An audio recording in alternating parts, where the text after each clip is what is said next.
The drums of Alaoma beat with pride whenever the sun rose above his golden hills. Travelers who came from faraway lands always stopped in awe, not because the hills were high or the rivers were wide, but because the land sparkled with wealth. Beneath the soil of Alaoma lay treasures of gold that the gods themselves seemed to have hidden there as a gift. The people were rich, not only in money, but in kindness, beauty, and fertile ground. To be born in Alaoma was to be born in plenty. But even a land so rich had its troubles. At the very heart of Alaoma's throne sat a question no one could escape. Who would rule them when the king grew old? For their king, Eze, had only one child, a daughter. She was a girl of light skin and soft golden hair, a girl born under the cry of sorrow and joy. Her mother, the queen, had given her life to bring her forth into the world. The queen had bled on the birthing bed until her eyes closed forever. From that day, the little princess had no mother and the king had no wife.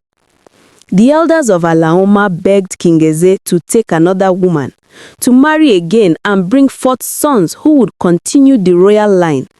Your Majesty, they would say, kneeling low before him, this kingdom was built with sweat and blood by your ancestors. It must not fall into confusion. You must give us sons, strong sons who will grow into kings. But King Eze was stubborn. He would look at his crying daughter, a tiny baby wrapped in cloth, and he would shake his head. No, he said each time. The queen I loved has gone. My heart is buried with her. I will not take another wife. The gods have given me this child, and she will be enough. The people murmured and argued. A woman on the throne? It was unheard of in Alaoma's history. Their fathers had always said that the blood of the Eze family must continue ruling the land, but they had never imagined the bloodline could come through a daughter. Yet the law of their ancestors was firm. The throne of Alaoma could never go to another family. No matter how hard the people tried, they could not change what the ancestors had sealed. If the king had no son, then the daughter was heir. So the princess, the only child of the throne, grew up under the heavy eyes of a kingdom. Some pitied her, saying she carried a burden too great for her young shoulders. Some mocked quietly, whispering in the market that a woman could never carry the weight of Alaoma's gold and honor. But others, those with gentler hearts, looked at her bright eyes and believed that the gods had not made a mistake. The king loved his daughter deeply. He called her Adana, meaning father's daughter. She was his comfort in old age, the one who made him smile when grief threatened to break him. He taught her things kings normally taught their sons. He taught her to ride horses across the wide fields, to draw the bow with strong hands, and to sit in council and listen with wisdom. He made her walk the halls of the palace as if she were already a queen. The land of Alaoma flourished under King Eze's rule. The gold mines shone, the farms yielded more than enough, and the people traded generously with neighbors. Their wealth spilled into nearby kingdoms, and their kindness became a song on the lips of strangers. When famine struck a neighboring land, it was Alaoma that sent bags of grain. When war shook two kingdoms, it was Alaoma that offered shelter to the weak. Because of this, Alaoma was respected and honored far and wide. But where wealth shines, envy hides in the shadows. Not all who looked at Alaoma blessed it. There was one kingdom, dark in its heart, that could not bear to see Alaoma's glory. This was the kingdom of Umudi. Its king, Ikenna, was a proud man. He had many wives, many sons, and his palace was full of noise. Yet when he heard that Alaoma was to be ruled by a girl, his heart burned with both laughter and anger. How can such a land, filled with gold, be ruled by a girl? He scoffed before his chiefs. It is an insult to kingship. A kingdom of women? What a shame. I will not allow it. His chiefs nodded, some out of fear, others out of greed. for they all knew that if they could seize Alaoma, their coffers would never be empty again. King Ikenna first tried to cloak his greed in sweetness. He sent messengers to Alaoma carrying gifts of wine, goats, and fine cloth. His message was clear. He wished to marry Princess Adana. He said it with honeyed words, but the truth was bitter. If he married her, Umudi would swallow Alaoma whole. He would add her gold to his own, and her throne would be nothing more than a seat at his table. When the message reached Adana, she sat in silence for a long time. She was no longer a child. She had grown into a tall, fair woman with bright eyes that seemed to see beyond faces. She wore the royal beads of her people and walked with grace. The elders gathered to hear her reply. Some whispered that she should accept. After all, was it not safer for Alaoma to join with Umudi than to risk his anger? But Adana stood and spoke with a calm but steady voice. Tell the king of Umudi that the throne of Alaoma is not a stool for him to sit on. It was carved by the blood of my ancestors, and it will not be sold with marriage. I will marry when the time is right, but it will be a man of my choice, a man who will protect this land, not destroy it. Her words spread through the land. Some praised her courage, while others feared she had invited trouble. But Adana did not shake. She continued to rule beside her father, learning the ways of judgment, listening to the cries of the poor, and opening her hand to give when others lacked. As the years passed, Alaoma began to accept her. Though some men still muttered that a woman could never be a strong ruler, they could not deny the kindness she showed. When a widow lost her farm to flood, Adana rebuilt it for her. When a trader's donkey died on the road, Adana gave him 2 more from the royal stables. When children cried for food, she ordered the palace door to open. Slowly, her people began to say, maybe she will not fail us. Maybe the gods knew what they were doing. But far away in Umudi, King Ikenna's anger grew. He watched Alaoma shine brighter each day and could not bear it. His proposal had been rejected, his pride had been wounded, and still Alaoma was rich. In his heart, he swore that he would take the gold of Alaoma by any means.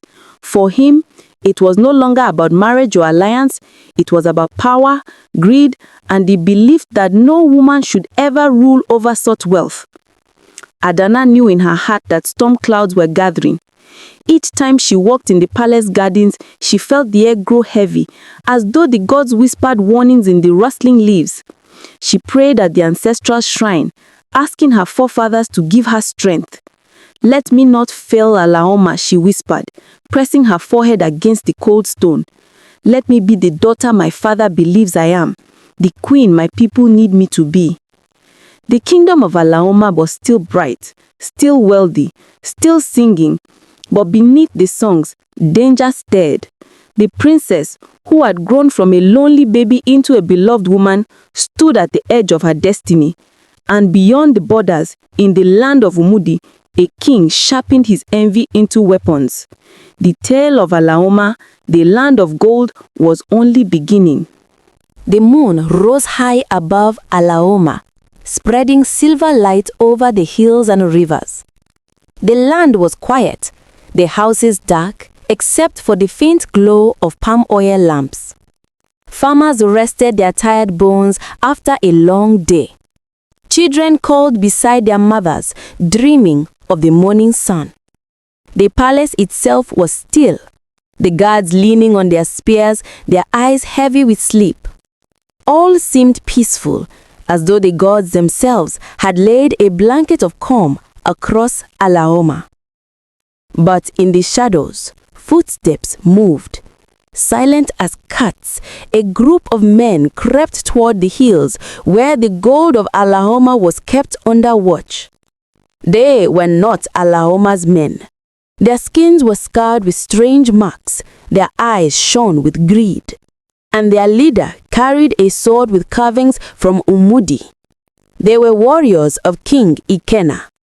They had crossed the border at nightfall, hiding in the thickets, waiting for the perfect time.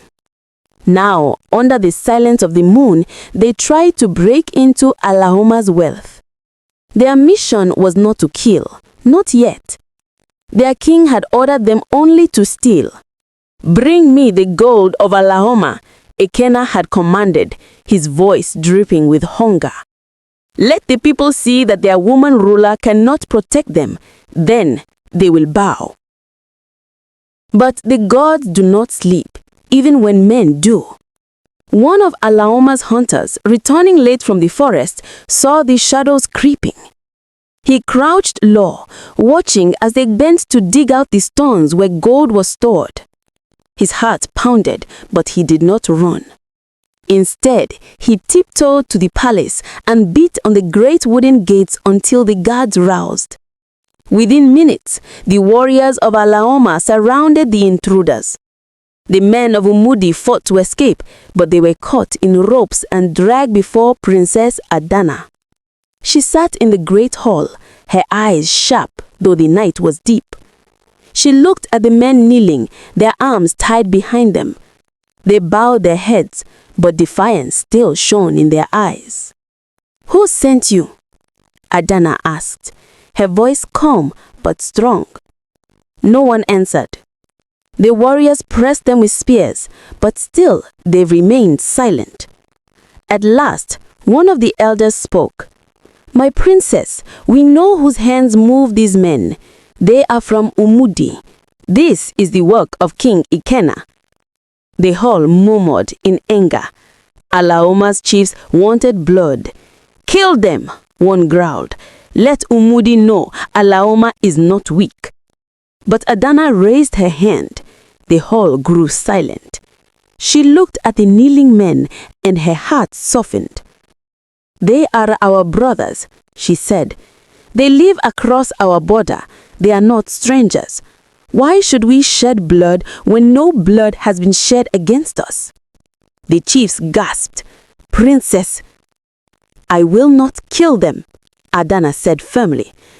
"But carry this message to King Ikenna. Alaoma is generous, but we will not be stolen from. Let this be the last time his warriors step into our land at night. If he tries again, we will not be so gentle." So she released the warriors. The people of Alaoma were divided. Some praised her kindness, others shook their heads. "She is too soft," they muttered in the market. "A woman's heart will ruin us." But still, life went on, and for a time, peace returned. Yet in Umudi, when the freed warriors returned, King Ikenna burst into laughter. "Did I not tell you? She is afraid. A woman cannot lead. She trembles at the sight of blood. Alaoma will be mine." So he sent them again. This time they came in greater numbers, slipping through the borders at midnight. Again they reached for Alaoma's gold. Again they were caught. Again they were brought before Princess Adana. And again, against the cries of her elders, she let them go. "Why do you spare them?" asked one old chief, shaking his head. "Because," Adana answered, "war with our brothers will only bring sorrow. The gods gave us gold not to fight over, but to bless with. Ikenna will see reason one day." But Ikenna had no reason in his heart, only fire. Each time his men returned alive, his pride swelled.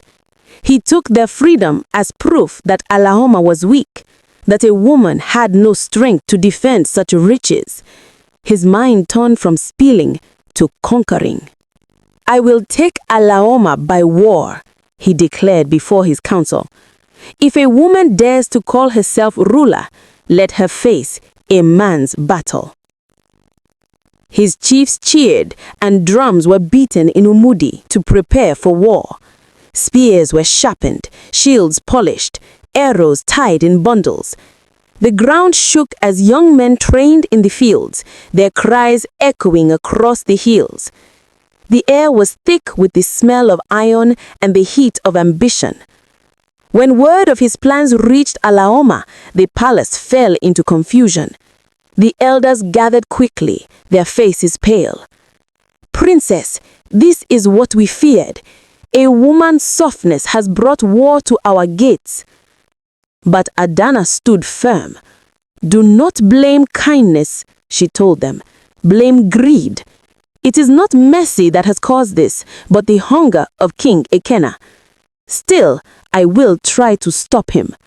For war between brothers is foolish." So she called her messengers and sent them riding with a message to Umudi. The words were simple.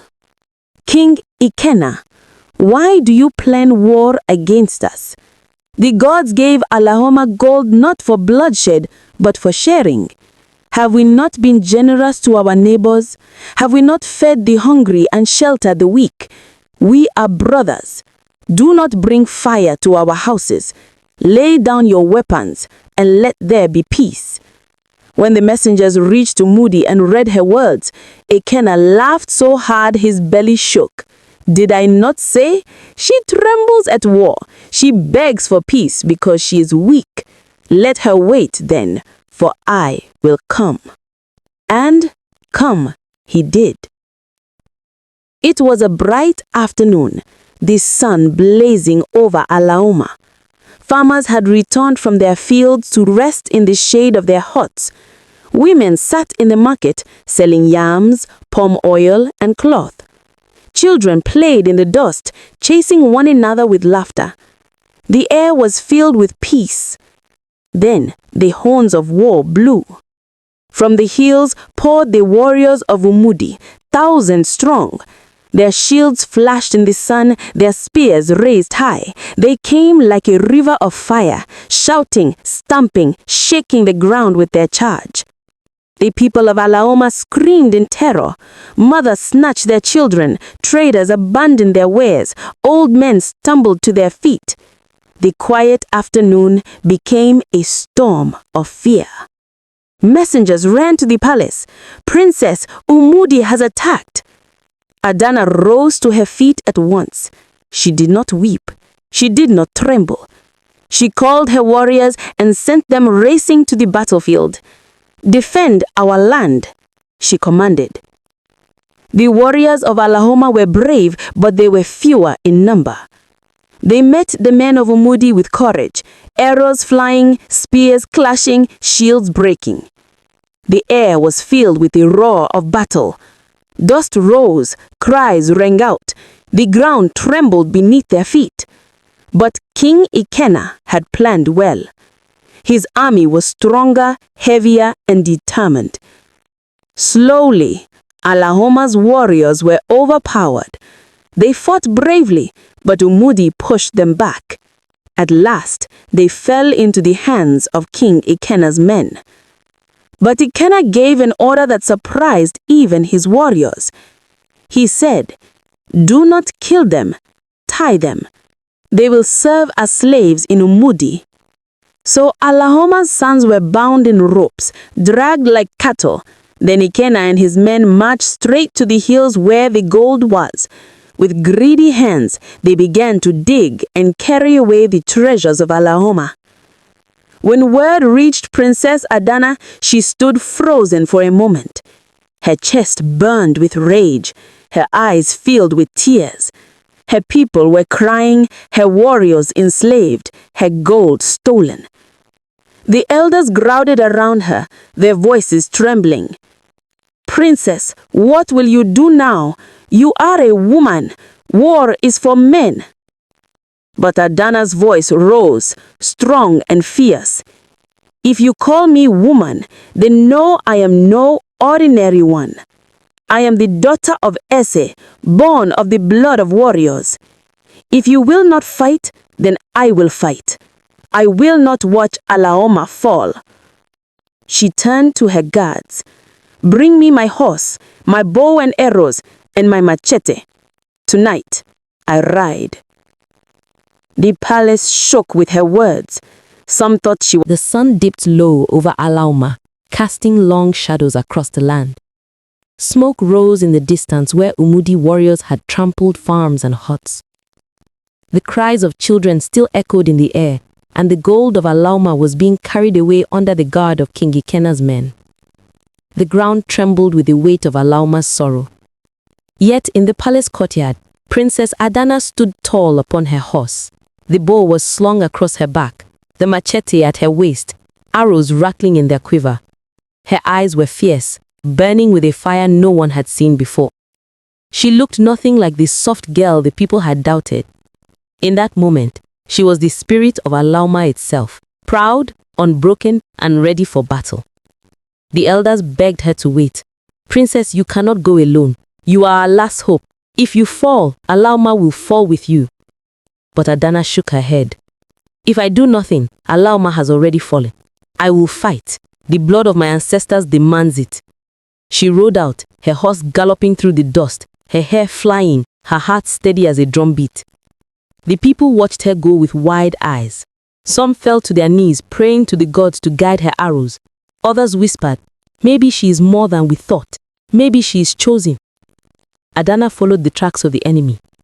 The road was scarred by the dragging of bound men, the heavy steps of warriors, the weight of stolen gold. Soon, in the valley beyond the hills, she saw them. Her people, her warriors were tied with ropes, their faces heavy with shame. Around them, the men of Umudi jeered and mocked them, kicking them like cattle. Beyond them, King Ikenna stood, tall and proud, his spear gleaming, his voice booming as he commanded the loading of Alaoma's treasures. Adana's heart thundered. Rage filled her veins. She raised her bow, not to speak, not to warn, but to strike. A first arrow flew like lightning, cutting through the air. It struck one of Umudi's guards square in the chest. He fell without a sound. The battlefield froze. The warriors turned, their eyes widening, as they saw her, a lone princess on horseback, bow raised, fire in her eyes. For a moment, silence hung heavy. Then another arrow flew, and another guard dropped. The silence broke into chaos. Kill her, Ikenna roared. The warriors of Umudi surged forward. Adana shot arrow after arrow, each one finding its mark. Her horse moved swiftly, circling, striking, retreating, striking again. She was a storm, her arrows raining like thunder. But even storms tire, and soon the men began to close around her. She drew her machete, the blade flashing. She slashed left, cut right, her movements swift and sure. Men fell at her feet, but there were too many. The circle tightened, spears closing in. Then a cry rose from the hills. More warriors came charging down, their voices loud, their spears raised. They were Alaoma's own men, those she had ordered earlier to stay behind and guard the villagers. When they saw their princess riding alone into danger, their hearts burned with shame and loyalty. They could not let her fight alone. They came like a river breaking its banks, pouring into the valley. Alaoma! They shouted, their voices shaking the earth. The captives lifted their heads in hope. Adana fought harder, her strength renewed. With the distraction, some of the new warriors rushed to untie their bound brothers. Ropes fell, spears were passed into their hands, and soon, the once captured men rose with fury. Together, Alaoma fought as one. Warriors who had been chained now struck with vengeance. Brothers who had come late joined with sisters who had held the line. The battlefield turned. What had seemed lost began to shine with hope. The men of Umudi fought fiercely, but they had not expected such unity. Their lines broke under the weight of Alaoma's rage. Arrows whistled, spears clashed, shields splintered. The valley rang with the cry of battle. But Adana's eyes never left one man, King Ikenna. Through the chaos, she saw him at the center, his crown glinting, his voice booming as he struck men down with his great spear. He was strong, skilled, and proud. He fought like one who believed himself invincible. Adana spurred her horse forward. She cut through the men between them, her machete flashing. Blood spread. Dust rose. Cries echoed. At last, she faced him. King Ikenna sneered when he saw her. So the little girl dares to face a king, he mocked. Go home, princess, before I cut you down. But Adana's voice rang like iron. I am no little girl. I am Alaoma, and today you will fall. With a roar, Ikenna charged, spear raised high. Adana swung from her horse and met him on foot, her machete in her hand. The clash shook the ground. His spear struck, her blade blocked, sparks flew. He thrust, she dodged. He swung, she ducked. Around them, warriors stopped to watch, for it was no longer a battle of armies, but of leaders. Ikenna was strong, his arms like iron, he strikes heavy. But Adana was swift, her movements sharp, her spirit burning. She remembered every lesson her father, Eze, had taught her. She remembered her mother's blood shed to bring her forth. She remembered her ancestors, warriors and rulers, standing unseen but present. She fought not as one, but as many. At last, Ikenna swung his spear in a great arc. Adana leaped aside, and with the speed of lightning, she drove her machete into his side. He roared, staggering but did not fall. He struck again, his spear grazing her arm, drawing blood. But pain only sharpened her fury. With a cry that shook the valley, Adana lifted her machete high. She swung with all the strength of Alaoma, all the love of her people, all the fire of her gods. The blade cut clean. Ikenna's head rolled to the ground. His body fell with a heavy thud. The battlefield went silent. The warriors of Umudi froze, their leader gone. Fear swept over them. Some dropped their weapons and fled. Others fell to their knees begging for mercy. But the warriors of Alaoma raised their spears and shouted as one, "Alaoma! Alaoma!" The cry shook the hills, carried across the rivers, and echoed into the heavens. Adana stood over Ikenna's fallen body, blood on her blade, sweat on her brow, fire in her eyes. She lifted her machete high, her voice ringing across the valley. "Let the world know," she cried, "that Alaoma is not weak. Let them know that a woman can rule, can fight, can protect what the gods have given. Let them know that we are not afraid." Her people cheered until their throats were raw. The captives, now free, wept as they embraced their brothers. The elders who had doubted her bowed low, for they had seen with their own eyes what words could never explain. Their princess was more than they had dreamed. From that day, no one questioned her again. She was no longer only Princess Adana. She was the warrior queen of Alaoma. The news spread far and wide. Other kingdoms who had once scoffed at the thought of a woman ruling now trembled at her name. Traders told the story in distant lands of the queen who had slain a king with her own hands. And in Alaoma, peace returned. Years later, when the time was right, Adana married a handsome nobleman from her own kingdom, one who loved her strength as much as her kindness. Together, they ruled Alaoma with wisdom, guiding it to even greater heights. In time, she bore children, triplets, 2 boys and a girl. The people rejoiced, for the royal bloodline was strong. The boys would grow into princes, the girl into a princess as fierce as her mother. Alaoma flourished, rich and safe, its fields green, its gold shining, its people joyful. But they never forgot the day their queen had stood alone with bow, arrow and machete to face a king who mocked her. They never forgot the head of Ikenna rolling in the dust, the shout of Alaoma rising like thunder. And so the story was told, from father to son, from mother to daughter, through countless generations, the tale of Adana, the warrior queen, who proved that a kingdom without a king was not a kingdom without power. Alaoma lived happily ever after, strong, rich and unafraid, blessed forever by the courage of the queen who saved it.